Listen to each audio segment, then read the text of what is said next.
Doctor Yunus ও শিক্ষার্থী জনতার বিরুদ্ধে বিএনপির আসল ঘটনা শুরু। বিএনপি আবারও কেন ৫ আগস্টের আহ্বান জানাচ্ছে? রহস্য কি, তাৎপর্য কি? দর্শক, আপনি শুনলে অবাক হবেন। বিএনপি আবারও বলছে ভোটের অধিকার আদায়ে ৫ আগস্টের মতো রাস্তায় নামার আহ্বান বিএনপি মহাসচিবের। ৫ আগস্ট বাংলাদেশে সম্পূর্ণ ব্যতিক্রমী একটা দিন। ১৯৭১ সাল আমাদের অনেক বড় কিছু, আমরা স্বাধীন বাংলাদেশ পেয়েছি, আবার আমরা নতুনভাবে স্বাধীন হয়েছি ৫ আগস্ট। কিন্তু ৫ আগস্টের যে গণবিপ্লব, গণ অভ্যুত্থান, ৫ আগস্টের যে ঘটনা, এটা কিন্তু মুক্তিযুদ্ধের সময় এভাবে ঘটেনি। মুক্তিযুদ্ধের সময় পাকিস্তানের প্রধানমন্ত্রী বাসভবন দখল করেছিল জনগণ? না, কিন্তু এবার গণভবনে ঢুকে গিয়েছিল, প্রধানমন্ত্রী বাসভবনে ঢুকে গিয়েছিল, রক্ত দিয়েছিল। সারা দেশ থেকে যেভাবে ঢাকায় ছুটে এসেছিল মানুষ, এবং আরো নাটকীয়তা, শেখ হাসিনা পালানোর যে দৃশ্য, তারপরে সেনা শাসন আসবে না কি আসবে, না ডক্টর ইউনূস সরকার, না তত্ত্বাবধায়ক সরকার, না অন্তর্বর্তীকালীন সরকার, নানান নাটকীয়তা। বিশেষ করে ৫ আগস্টের জনগণের যে স্বতঃস্ফূর্ত নেমে আসা, এটা রেয়ার, জীবন বাজি রাখা। এবং ৫ আগস্ট যারা রাজপথে নেমে এসেছিল, এবং বিএনপিরও কিছু লোকজন ছিল ৫ আগস্ট, ডেফিনেটলি নেতারা না থাকলেও কর্মীরা তো ছিল, সবাই জীবনের মায়া ত্যাগ করে নেমে এসেছিল। হয় বাঁচবো নইলে মরবো, ৫ আগস্টের হিসাব নিকেশ ছিল এটাই। তো দর্শক, সেই ৫ আগস্ট আবার ঘটাতে চায় বিএনপি। এর কারণটা কি হতে পারে? It's very significant. আবার ৫ আগস্ট ঘটাতে চায় বিএনপি, আবারও জনগণকে জীবনের ঝুঁকি নিয়ে, জীবনের মায়া ত্যাগ করে রাস্তায় নামতে বলছে। মানে এত সিরিয়াস কেন এই কথা বলছে? হিসাব স্পষ্ট আমাদের কাছে। বিএনপি ডক্টর ইউনূস সরকার এবং শিক্ষার্থী জনতাকে প্রতিপক্ষ বানিয়েছে, এবং বিএনপি এবার আওয়ামী লীগকে সাথে নিয়ে রাজপথে নামবে। আওয়ামী লীগকে সাথে নিয়ে রাজপথে নামবে বলেই জনগণকে তো তাদেরকে পেটাবে, আর এই কারণে তারাও প্রয়োজনে জীবন দেবে, কিন্তু তারপর আওয়ামী লীগকে সাথে নিয়েই তারা ডক্টর ইউনূস এবং জনতার বিরুদ্ধে যুদ্ধ করবে। এই কারণে ৫ আগস্টের কথা বলছে। বিএনপির নেতারা না হলো কর্মীরা, যারা ৫ আগস্ট জীবন দিয়েছেন বা রাজপথে নেমেছেন, আবারও সেই ৫ আগস্ট ঘটানোর হুমকি দেয় বা আহ্বান জানানোয় আমরা বিএনপি মহাসচিবের এই বক্তব্য ঘৃণা ভরে প্রত্যাখ্যান করছি এবং তীব্র নিন্দা প্রতিবাদ জানাচ্ছি। ৫ আগস্ট আর ভোটের অধিকার অমুক তমুক, কার বিরুদ্ধে আপনি ৫ আগস্ট ঘটাবেন? ৫ আগস্ট ঘটাতে তো প্রতিপক্ষ লাগবে। তা আপনার প্রতিপক্ষ কে? ডক্টর ইউনূস এবং জনগণ। ডক্টর ইউনূস নির্বাচন দিতে দেরি করছে, ২৫ সালের শেষের দিকে অথবা ২৬ সালের শুরুর দিকে নির্বাচন দিবে, এ কারণে আপনারা জোর করে তাকে নামিয়ে দিবেন আওয়ামী লীগ বিএনপি মিলে। আওয়ামী লীগের কেন্দ্রীয় নেতার পক্ষে, সেই কৃষক লীগ নেতা আওয়ামী লীগের কেন্দ্রীয় নেতার পক্ষে বিএনপি রাজপথে মিছিল করেছে, আর বিএনপির লোকজনের সোশ্যাল মিডিয়ার মায়া কান্না বা কান্না তো আপনারা দেখেছেন। অতএব বিএনপি মহাসচিবের যে ৫ আগস্ট ঘটানোর যে আহ্বান, এ থেকে বোঝা যায় আওয়ামী লীগ বিএনপি নিয়ে ডক্টর ইউনূসকে হটাতে চায় বিএনপি। এর মধ্য দিয়ে বিএনপি হয়তোবা জরুরি অবস্থা কিংবা সেনা শাসন ডেকে আনতে পারে। এর দায়ভার বিএনপিকে নিতে হবে। 111-এর দায়ভারও বিএনপির, কারণ বিএনপি যদি তত্ত্বাবধায়ক সরকার ডিস্টর্ট করার চেষ্টা না করতো, বিএনপি যদি ভুয়া নির্বাচনের ব্যবস্থা বা ভুয়া ভোটার তালিকা এগুলো না করতো ২০০৬ সালে, তাহলে আওয়ামী লীগ 111 ঘটানোর সুযোগ পেত না। অতএব 111 আওয়ামী লীগ ঘটালেও তার দায়ভার কিন্তু বিএনপির। এবারও এই যে আর একটা ৫ আগস্ট ঘটানোর চেষ্টা করছেন, আমরা কি আঙ্গুল চুষবো?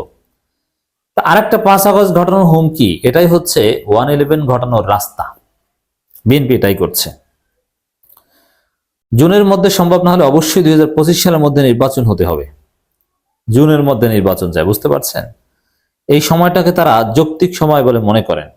তারা চান নির্বাচনমুখী যৌক্তিক সংস্কারগুলো এই সরকার করবে। এজন্য সরকারকে সুনির্দিষ্টভাবে বলতে চাই যে, সরকারকে সুনির্দিষ্টভাবে বলতে হবে যে তারা এসব সংস্কার করতে চায়। তাই অস্পষ্টতা না রেখে সুনির্দিষ্ট রোডম্যাপ ঘোষণা করতে হবে। আচ্ছা, আপনারা একটু ঘোষণা করেন যে আপনারা চাঁদাবাজি করবেন না। সুনির্দিষ্টভাবে ঘোষণা করেন না যে আমরা চাঁদাবাজি করব না। পারবেন? সোশ্যাল সায়েন্সে সুনির্দিষ্ট ঘোষণা হয় না, এটা পিওর সায়েন্স না যে এইটা মিলালে এরকম বিক্রিয়া হবে। অতএব এইসব সংস্কার বা এগুলো ওইভাবে সুনির্দিষ্ট ঘোষণা দেওয়া যায় না, আপনি উল্টাপাল্টা হিসাব নিকাশে আছেন। বিএনপি সঙ্গে বৈঠকে নির্বাচন ইস্যুতে সরকারের উপর চাপ অব্যাহত রাখতে সভা সমাবেশ, লিফলেট বিতরণ, প্রধান উপদেষ্টাকে স্মারকলিপি প্রদানের প্রস্তাবনা দিয়েছে জাতীয়তাবাদী সমমনা জোট। সেখানে দ্রব্যমূল্য নিয়ন্ত্রণ এবং আইন শৃঙ্খলা পরিস্থিতি উন্নতির দাবিও জানানো হবে। এছাড়া 31 দফাকে ব্যাপকভাবে মানুষের কাছে নিয়ে যাওয়ার কথাও বলছেন তারা। বিএনপি একদিকে বলছে যে মানুষ সংস্কার বোঝে না, তারা ভোট বুঝে। আবার বিএনপি 31 দফার জিকির করছে, যদিও 31 দফা বিএনপি বোঝে না, মানুষ কি বুঝবে? এভাবে দ্বিমুখী আচার আচরণ করছে বিএনপি। জাতীয়তাবাদী সমমনা জোটের সমন্বয়ক BNP chairperson NPP doctor Fariduzzaman Farhad বলেন, তারা 2025 সালের অক্টোবরের মধ্যে নির্বাচন চান। তারা মনে করেন সব সংস্কার এই সংস্কারের পক্ষে তারা সম্ভব, এই সরকারের পক্ষে সম্ভব নয়। তার কোন সরকারের পক্ষে সম্ভব? বিএনপি সরকারের পক্ষে। বিএনপি সরকার হবে আপনার গ্যারান্টি কি দিয়েছে? আর বিএনপির পক্ষে সম্ভব এটা আপনাকে কে বলেছে? আপনি কিভাবে বুঝলেন? বিএনপির অতীত কি সংস্কার করার ইতিহাস? উল্টাপাল্টা কথা। দর্শক, বিএনপি 2-1টা সিটের বিনিময়ে 2-1টা ছোট ছোট দলের নেতাকে কিনে নিতে পেরেছে, কিন্তু অধিকাংশ দলকে কিনতে পারবে না, আমরা বিশ্বাস করি। কারণ বিএনপি যে চাঁদাবাজ, এই এই রং কেউ গায়ে লাগাতে যাবে না। নির্বাচনমুখী প্রয়োজনীয় সংস্কার শেষে এই সময়ের মধ্যে নির্বাচন হতে হবে এবং এটা যৌক্তিক সময়। জানা গেছে বৈঠকে 12 দলীয় জোটের পক্ষ থেকে জানানো হয় নির্বাচনী রোডম্যাপ সহ ইস্যুভিত্তিক নানা কর্মসূচি নিয়ে তারা এরই মধ্যে মাঠে নেমেছে। প্রতি সপ্তাহে তারা ইস্যুভিত্তিক কর্মসূচি পালন করবে। এর অংশ হিসেবে সাম্প্রদায়িক সম্প্রীতি বিনষ্টে ভারত সরকার ও মিডিয়া অপপ্রচার এবং ভারতের আগ্রাসনের বিরুদ্ধে 18 ডিসেম্বর জাতীয় প্রেস ক্লাবের সামনে প্রতিবাদ সমাবেশ করা হয়েছে। এছাড়া আওয়ামীপন্থী সাবেক কাউন্সিলরদের পুনর্বাসনের ষড়যন্ত্রের প্রতিবাদে 26 ডিসেম্বর সমাবেশ করবে। এরপর আইনশৃঙ্খলা পরিস্থিতি নিয়ে কর্মসূচি হবে। এসব কর্মসূচিতে সুনির্দিষ্ট রোডম্যাপ এবং 2025 সালের মধ্যে নির্বাচনের জোরালো দাবি জানানো হবে। এছাড়া রাষ্ট্র মেরামতের 31 দফাকেও জনগণের কাছে পৌঁছে নিয়ে যাবে। বুঝতে পারছেন? বিএনপি এখন আন্দোলন শুরু করেছে, আর এই আন্দোলনে 5 আগস্ট ঘটাতে চায়। 5 আগস্ট বিএনপি কোশ্চিনকালও ঘটাতে পারবে না, বিএনপি পারেনি। বারবার বলেছে ঈদের পর ঘটাবে। 28 অক্টোবরের কথা জানে মানুষ বিএনপি কি ঘটাতে পারে। অতএব এসব 5 আগস্টের হুমকি ডক্টর ইউনূস সরকারকে দিয়ে লাভ নেই। 5 আগস্ট বিএনপি ঘটায়নি, 5 আগস্ট ঘটিয়েছে সাধারণ জনগণ। নেতৃত্বে ছিল শিক্ষার্থী, মাস্টারমাইন্ড ছিল ইসলামী ছাত্র শিবির। এখানে বিএনপি ছাত্র দলের কোনো হিস্সা নেই। তাদের সমর্থকদের, বিএনপির কর্মীদের অবদান আছে, নেতাদের পলিসি মেকিং এ কোনো ভূমিকা নেই। জানতে চাইলে 12 দলীয় জোটের সমন্বয়ক ও বাংলাদেশ জাতীয় দলের চেয়ারম্যান সৈয়দ এহসানুল হুদা বলেন, 12 দলীয় জোট মনে করে 2025 সালের মধ্যেই নির্বাচন সম্ভব। এর মধ্যে মানে এদেরকে ম্যানেজ করে ফেলেছে বিএনপি, এটাই।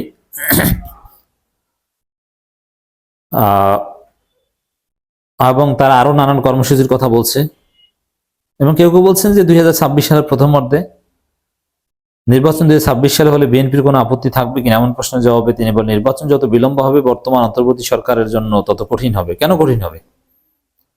নির্বাচন যত বিলম্ব হবে সংস্কার তত বেশি হবে এবং একটা সুন্দর বাংলাদেশ হবে।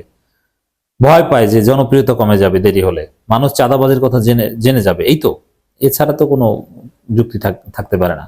বিএনপি মনে করে আগামী বছরের প্রথমার্ধের ভেতরে প্রয়োজনীয় সংস্কার কার্যক্রম শেষে পরবর্তী 3-4 মাসের মধ্যে নির্বাচন অনুষ্ঠান সম্ভব। এক্ষেত্রে 2025 সাল অতিক্রম করার কথা নয়। সংস্কার তো জীবনে বিএনপি করে নাই, আর সংস্কারের পক্ষে তারা নয়। এই কারণে সংস্কারের সময়সীমা সম্পর্কে তারা বোঝে না যে কতদিন লাগে সংস্কারে। 3 মাসের মধ্যে সংস্কার বানিয়ে দিয়েছে। অথচ বিএনপি নিজেরা চেষ্টা করেও কি চাঁদাবাজি বন্ধ করতে পারে? এই যে আওয়ামী হাসিনা তো পালালো অনেকদিন হলো, এরা নাকি বহিষ্কার করছে চাঁদাবাজদের, কই কোনো লাভ হচ্ছে? আপনারা আপনার দলকেই সংস্কার করতে পারেন না, দলের কমিটি দিতে পারেন না, দলের কাউন্সিল করতে পারেন না, আপনার রাষ্ট্র সংস্কার করে ফেলেন 3 মাসে। মানে বিএনপির মধ্যে কোনো সংস্কার নেই বলে তারা এই সংস্কার সম্পর্কে ধারণা রাখে না। তাদের অভিযোগ, বিএনপির অভিযোগ, দেশে এখন পতিত ফ্যাসিবাদের দোষরদের নানানমুখী ষড়যন্ত্র। আচ্ছা, পতিত ফ্যাসিবাদ বা তাদের দোষররা তো দ্রুত নির্বাচন চায়, তাহলে আপনারা কেন চান? তাহলে ষড়যন্ত্র তো আপনাদের সাথে মিলে যাচ্ছে দেখি। এই ষড়যন্ত্র অব্যাহত থাকতে পারে। তাছাড়া দ্রব্যমূল্য নিয়ন্ত্রণ, অর্থনৈতিক গতি আনা, আইন শৃঙ্খলা পরিস্থিতি নিয়ন্ত্রণে ও প্রশাসনে এখন স্থিতিশীলতা আসেনি বলে মনে করে বিএনপি। এবং এগুলো যা আসেনি এটা বিএনপির কারণে আসেনি। দলটি আরো মনে করে দেশি বিদেশি ষড়যন্ত্র সহ নানা ঘটনায় দেশে এক ধরনের অস্থিরতা বিরাজ করছে। এমন প্রেক্ষাপটে বিএনপি তাদের মিত্র মনে করে দেশবিরোধী সব ষড়যন্ত্র মোকাবেলা এবং দেশকে স্থিতিশীল করতে নির্বাচিত সরকারের কোনো বিকল্প নেই। নির্বাচিত সরকার আসলেই সমস্যার সমাধান, এটা কোনো কথা না।